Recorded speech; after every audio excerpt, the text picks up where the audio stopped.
mkono wa kulia, mkono wa kulia, mkono wa kulia.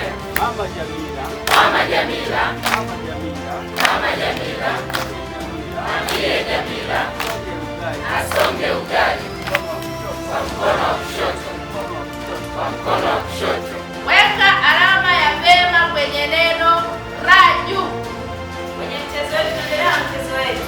Swali namba 4. Tulikuwa hapa kwa muda wa siku 2 na walimu wa shule za msingi Marcel Mkata na walimu wakuu wapatao takribani kama 140 kwa ajili ya mafunzo ya kuwajengea uwezo walimu wakuu Marcel Mkata na walimu wanaofundisha darasa la 2 kuwajengea uwezo juu ya upimaji wa wanafunzi katika stadi za kusoma, kuandika na kuhesabu. Data za upimaji zina umuhimu gani? Kundi namba 3 na namba 4. Sasa shule nyingine ukienda wanafunzi wa darasa la 3 na ndio shule zote wanatamani na wenyewe waje free. Mfunzaji tunaoangalia katika eneo hili ni wa KK 3, zile mahiri 3 za ujifunzaji: kusoma, kuandika na kuhesabu. Zote zitapimwa kwa pamoja kwa kutumia kifaa cha gala, na kifaa hiki kutumika kupima ujifunzaji wa KK katika kikundi. Wanafunzi wanapimwa kwa kikundi wakiwa katika level ya darasa lao, na hatimaye matokeo yanayotoka yanaeleza uwezo wa mwanafunzi mmoja mmoja. Tofauti na aina nyingine za upimaji, aina ya upimaji wa kutumia kifaa kinaitwa gala, maana yake ni upimaji ambao unaweza kutumia risasi chache katika upimaji. Kwa mfano, unapopima wanafunzi katika hali ya kawaida unahitaji kutumia muda mwingi kupima, inaweza kuwa siku 2, lakini pia gharama zinakuwa nyingi zinatumika katika kupima.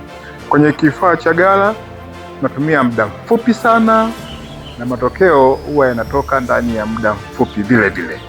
Kila mmoja anatakiwa awe kwenye karatasi ambayo pale chini imeandikwa namba 4. Sawa? Walimu wameweza kwenda kufanya upimaji kwa vitendo ambapo wamewaweza kuwapima watoto 145 wa shule ya msingi Mwibara wa darasa la 2, ambapo mpaka sasa hivi walimu wako madarasani wakipima stadi zote zile 3 za kusoma, kuandika na kuhesabu kwa kutumia kiunzi cha gala na kwa kutumia mitihani ya kusoma na kuandika na kuhesabu iliyoandaliwa kwa ajili mahususi ya kuwapima wale watoto.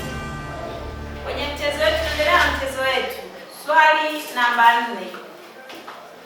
Nimefurahia kwamba unapoingia darasani unatambulisha somo kama mchezo, kwamba leo tunaenda kucheza mchezo wa kusoma. Kwa hiyo wale watoto wakisikia neno mchezo wanajua kumbe ni mchezo, wanafurahia. Kwa hiyo namna ambavyo tulikuwa tunatambulisha masomo yale, watoto walikuwa wanapokea kwa kufurahia, watoto walikuwa wanacheka, lakini jinsi tu ambavyo tunatambulisha wale watoto wanapokea vizuri, na hakika kumbe somo ukilitambulisha kwa mfumo wa mchezo, watoto wengi wanashiriki na wanalipokea.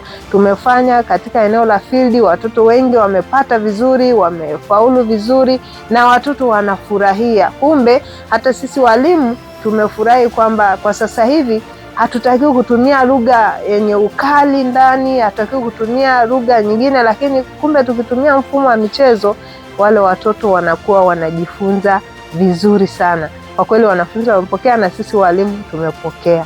Ongeze serikali kupitia rais wetu Dr. Samia Suluhu Hassan kwa kutuwezesha mafunzo haya, pia kuipongeza Wizara ya Elimu kwa kuona ni jambo la muhimu na busara kuwasaidia wanafunzi wa darasa la 2 ili waweze kuondokana na stadi za KK ambazo ni kusoma, kuandika na kuhesabu. Asanteni sana. Ni matarajio yetu kama halmashauri kwamba baada ya walimu hawa wote wa shule za msingi kupata mafunzo haya wataenda kuwa chachu ya mabadiliko na wataenda kuongeza weledi.